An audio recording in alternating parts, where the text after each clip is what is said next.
What if I told you that one man saw the end of the world, and an angel named Gabriel was sent from heaven to explain it to him? This isn't a myth or a fable. This is the real story of Daniel, his visions, his fear, and the messenger from the throne room of God.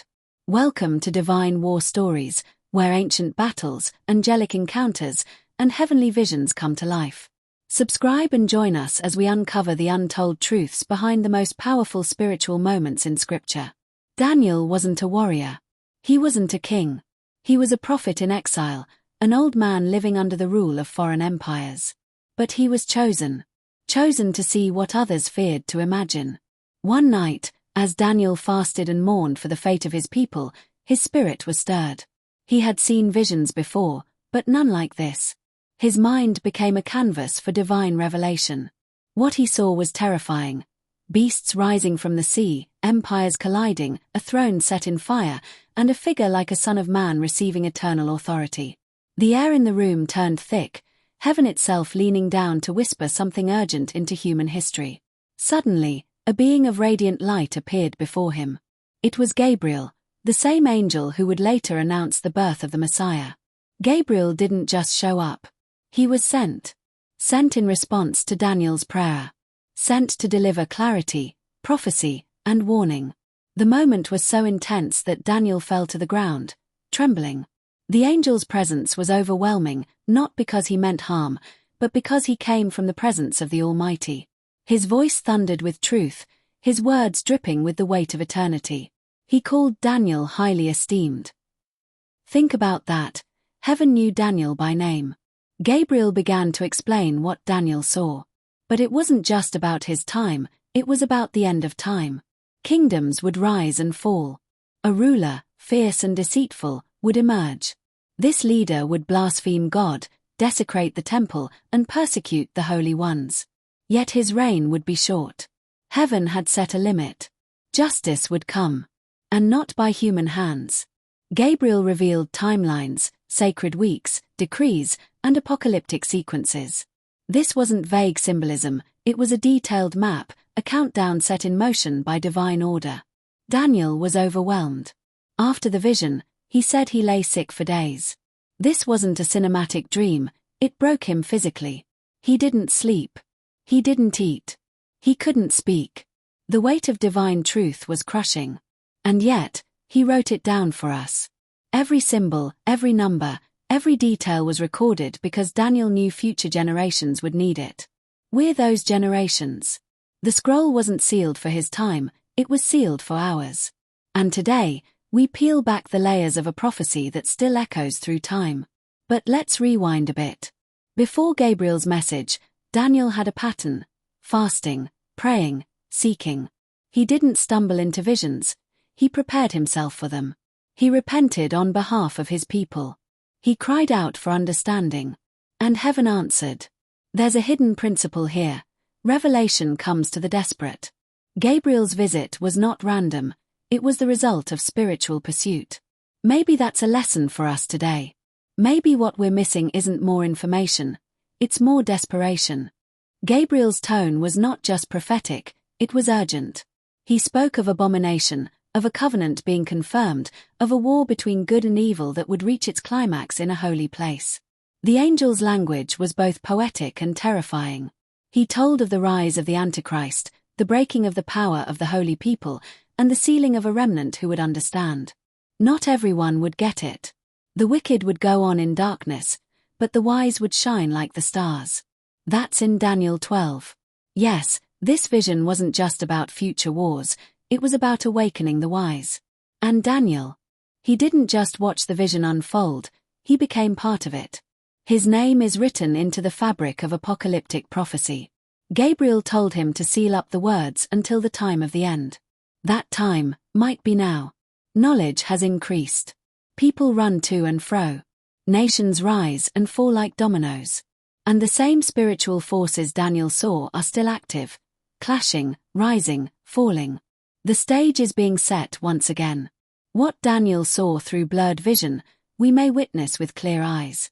Imagine Daniel's heart pounding as Gabriel vanished. Left alone, with the weight of cosmic destiny on his shoulders, he did the only thing he knew, he wrote. He prayed. And he waited.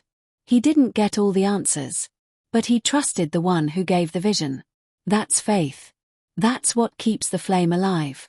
So when you hear the name Daniel, don't just think of the lion's den. Think of a man who stood in the presence of an angel, who saw the unraveling of time, and who walked away trembling, with truth burning in his bones. Gabriel's words weren't just for Daniel, they were for generations to come. He spoke of the 70 weeks, a divine timeline dividing history into segments, each filled with purpose. These weren't literal weeks, but prophetic markers counting down to the arrival of the Anointed One, the rejection of the Messiah, and the destruction of Jerusalem. Each number carried meaning. Each word was calibrated for eternity. This prophecy was so precise that scholars and skeptics alike still wrestle with its accuracy. It predicted events hundreds of years in advance, and they happened exactly as foretold. The angel continued. He spoke of desolation, sacrifice being cut off, and a coming ruler who would betray the Holy Covenant. This figure wasn't just political, he was spiritual. Gabriel described him as a destroyer, one who would exalt himself above God, one who would wage war against the saints. But he would be broken. Not by human hands, but by a divine decree. Justice, Gabriel implied, isn't always immediate, but it is inevitable. And in that tension between fear and hope, Daniel trembled. He wasn't scared of monsters, he was terrified by the nearness of the holy.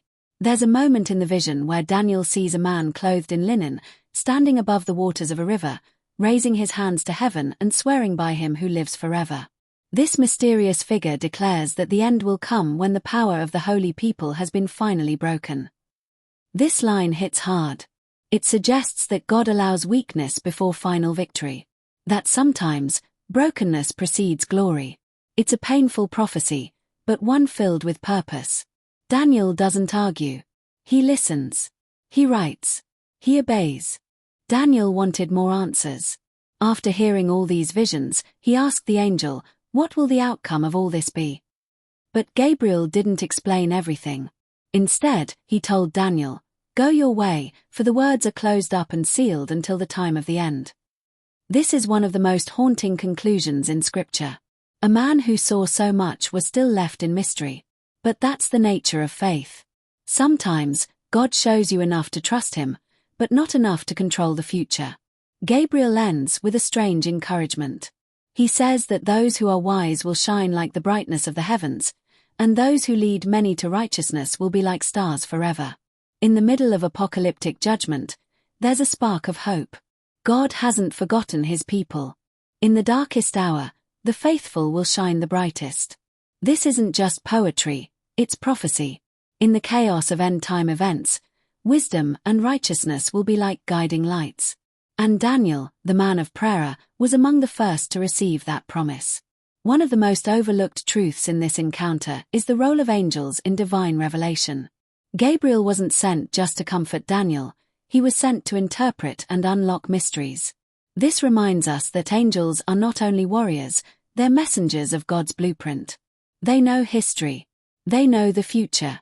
They deliver scrolls, visions, and insight. And in moments of divine importance, they show up, not for theatrics, but for revelation. When Gabriel speaks, heaven is speaking. And Daniel's scroll is proof of that eternal voice.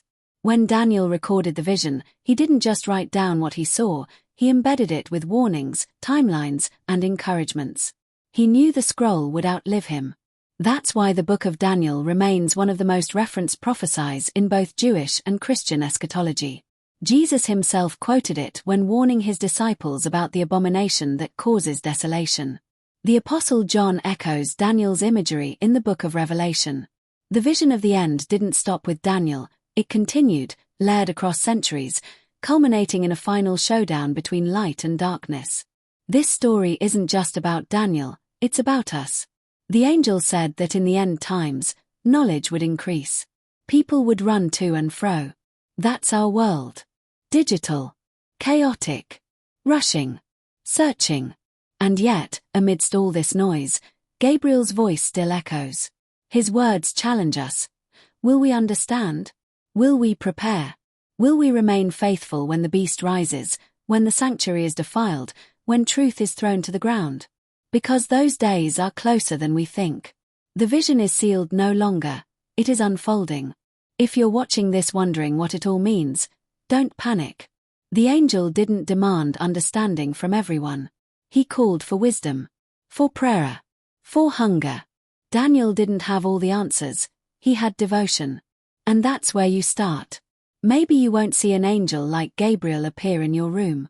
But if you seek, fast, pray, and live righteously, God will reveal what you need. This is more than history, it's a call. The vision wasn't given to entertain, it was given to awaken. So now, the scroll is in your hands. What will you do with it? Will you ignore it as myth, or embrace it as truth? Daniel saw the end, and an angel explained it. Not to terrify, but to prepare. That same preparation is for us today. The war between heaven and hell is real. But so is the victory of the saints. You were born into a story far bigger than yourself. And heaven is still speaking. If this resonated with you, consider subscribing to Divine War Stories. Let's uncover more together. Because the battle is still raging, and the scroll is still unrolling.